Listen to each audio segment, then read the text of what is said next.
میرے پیارے آقا صلی اللہ علیہ وسلم کے پیارے دیوانوں، دنیا کے کسی انسان کے اندر آپ مخلوق کے لیے اتنی شفقتیں نہیں دیکھیں گے، اتنا پیار نہیں دیکھیں گے، اتنی الفت نہیں دیکھیں گے جتنی میرے آقا علیہ السلام کے دل میں تھی۔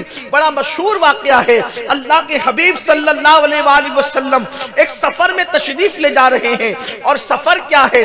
ایک جہاد پر، جنگ پر حضور تشریف لے جا رہے ہیں، جنگ کے لیے جا رہے ہیں۔ اللہ کے رسول علیہ الصلوۃ والتسلیم، پیچھے صحابہ کا بہت بڑا لشکر ہے، صحابہ کرام جلوہ فرما ہے، صحابہ کرام چل رہے ہیں۔ حسن اتفاق سے اللہ کے حبیب علیہ الصلوۃ والتسلیم لشکر کے آگے آگے چل رہے ہیں۔ حالانکہ کبھی ایسا نہیں ہوتا تھا کہ حضور لشکر کے آگے چلیں، ہمیشہ اللہ کے حبیب علیہ الصلوۃ والتسلیم لشکر کے بیچ میں چلا کرتے تھے، لیکن آج اللہ کے حبیب علیہ السلام لشکر کے آگے آگے چل رہے ہیں۔ ایسے میں میرے آقا علیہ السلام نے دیکھا ایک کتیا ہے، کتیا وہ اپنے بچوں کو زمین پہ لیٹ کر کے دودھ پلا رہی ہے۔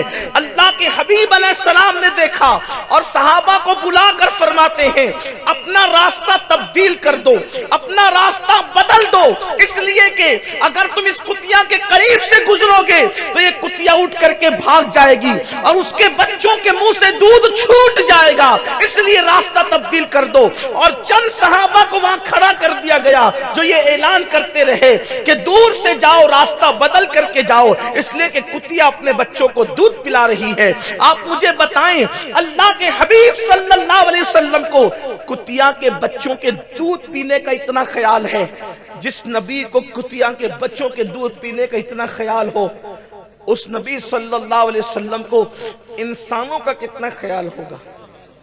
اللہ کے حبیب علیہ السلام کو انسانوں کا کتنا خیال ہوگا؟ آئیے حضور علیہ السلام کی زندگی میں دیکھیں۔ ایک مرتبہ مکہ المکرمہ میں، ابھی مکی زندگی میں اللہ کے حبیب علیہ الصلوۃ والتسلیم ہے، مکی زندگی میں، اور آقا کریم صلی اللہ علیہ وآلہ وسلم نے بھی ہجرت نہیں کی۔ ایک کام سے حضور تشریف لے جا رہے ہیں، ایک جھوپڑے سے، شکستہ جھوپڑے سے، ٹوٹے ہوئے جھوپڑے سے کسی کے کراہنے کی آواز آتی ہے، کسی کے چیخنے کی آواز آتی ہے، کوئی کرا رہا تھا۔ اللہ کے حبیب علیہ السلام نے جو ساتھ میں صحابہ تھے ان سے پوچھا کون کرا رہا ہے، کس کے کراہنے کی آواز ہے؟ ذرا سوچیں، اللہ کے حبیب علیہ الصلوۃ والتسلیم کراہنے کی آواز پر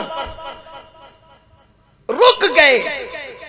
جب کسی کو تکلیف ہوتی ہے تو وہ کراہتا ہے، کراہنا سمجھتے ہیں نا، درد میں، تکلیف میں، بیماری میں انسان کراہتا ہے، آہ کی صدائیں نکلتی ہے۔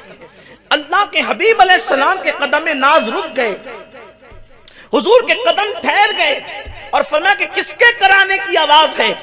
صحابہ نے عرض کی یا رسول اللہ صلی اللہ علیہ وآلہ وسلم، ابو جہل کا غلام ہے جو بیمار پڑا ہوا ہے، ابو جہل کا بھی غلام ہے جو بیمار پڑا ہوا ہے۔ آقا کریم صلی اللہ علیہ وآلہ وسلم نے فرمایا چلو اس کی عیادت کرتے ہیں، چلو اس کی عیادت کرتے ہیں۔ میں اسی نقطے پر آپ سب کا ذہن لانا چاہتا ہوں، ہماری زندگی سے یہ چیز ختم ہو گئی۔ معاذ اللہ، لوگوں نے گویا کہ اپنا معبود آج دولت اور اقتدار کو بنا لیا، اپنی نفسانی خواہشات کو اپنا معبود بنا لیا۔ دولت کی اہمیت ہے، انسان کی اہمیت نہیں، اقتدار کی اہمیت ہے، انسان کی اہمیت نہیں۔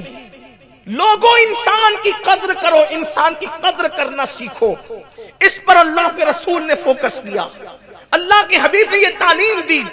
بولیے، اپنے سینوں پہ ہاتھ رکھ کر کے بولیے، اپنے ایمان والے دلوں پہ ہاتھ رکھ کر کے بولیے، جب کوئی غریب ملتا ہے تو اس سے ہمارے ملاقات کرنے کا انداز کیا ہوتا ہے، اور جب کوئی مالدار ملتا ہے تو اس سے ہمارے ملنے کا انداز کیا ہوتا ہے۔ جب ہم کسی غریب کو اپنے گھر پہ مہمان بناتے ہیں تو کھانا پکانے میں ڈشوں کے انتخاب کا انداز کیا ہوتا ہے، اور اگر ہم کسی مالدار کو مہمان بناتے ہیں تو انتظام اور انصرام کا انداز کیا ہوتا ہے۔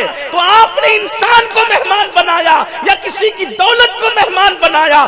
آپ انسان کے لیے کسی کے ساتھ اخلاق سے پیش آ رہے ہیں یا آپ دولت کے لیے کسی کے ساتھ اخلاق سے پیش آ رہے ہیں؟ آج ہماری فکر کیا ہو گئی ہے؟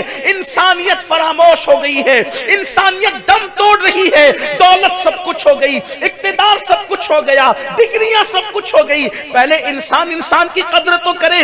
حضور نے یہ نہیں معلوم کیا کہ جس کی عیادت کے لیے جا رہے ہیں اس کا مذہب کیا ہے، حضور نے یہ معلوم نہیں کیا جس کی عیادت کے لیے جا رہے ہیں اس کا نسب کیا ہے، حضور نے یہ معلوم نہیں کیا جس کی عیادت کے لیے جا رہے ہیں اس کا قبیلہ کون سا ہے، اس کا ملک کون سا ہے، کس خطے کا رہنے والا ہے، کس قبیلے کا رہنے والا ہے۔ حضور خطہ، قبیلہ، برادری، حسب، نسب، اونچ نیچ، کالا گورا سب مٹانے کے لیے آئے تھے۔ حضور علیہ السلام کو اتنا کہا گیا کہ وہ انسان بیمار پڑا ہوا ہے تو میرے آقا علیہ السلام کے قدم رک گئے، فرمایا چلو اس کی عیادت کریں گے۔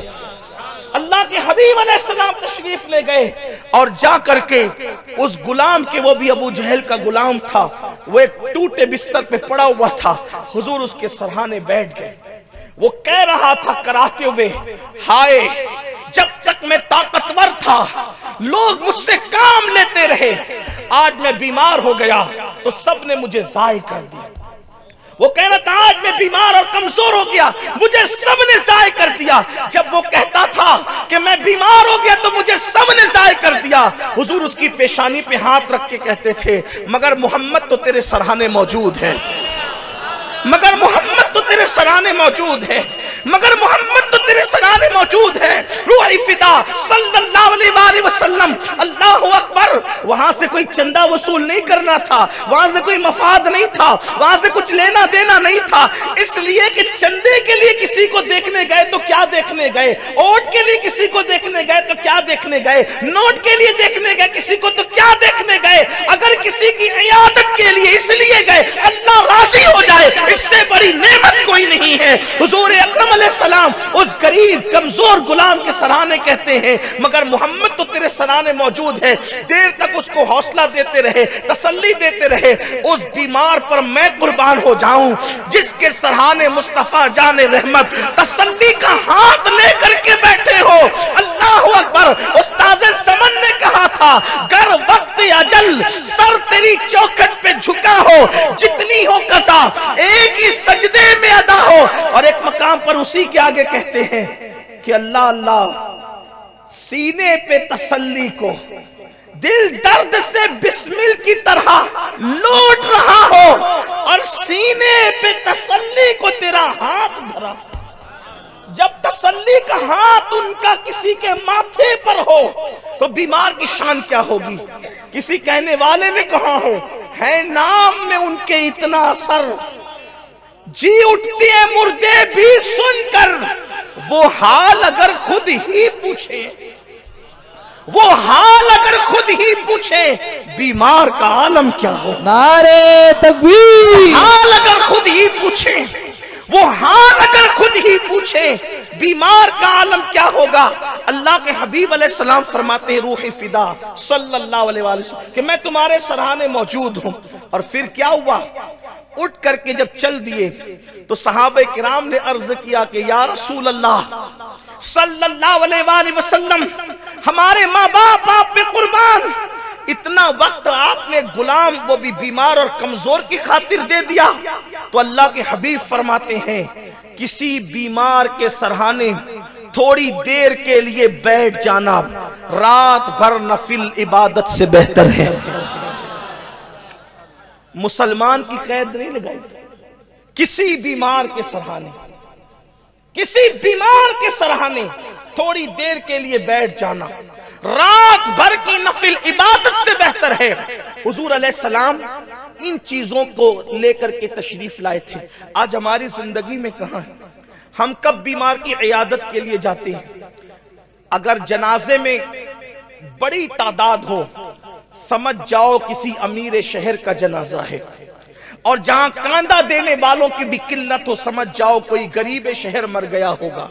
یہ صورتحال ہے، انسانیت دم توڑ رہی ہے۔ اللہ کے حبیب اسی کو زندہ کرنے کے لیے تشریف لائے تھے۔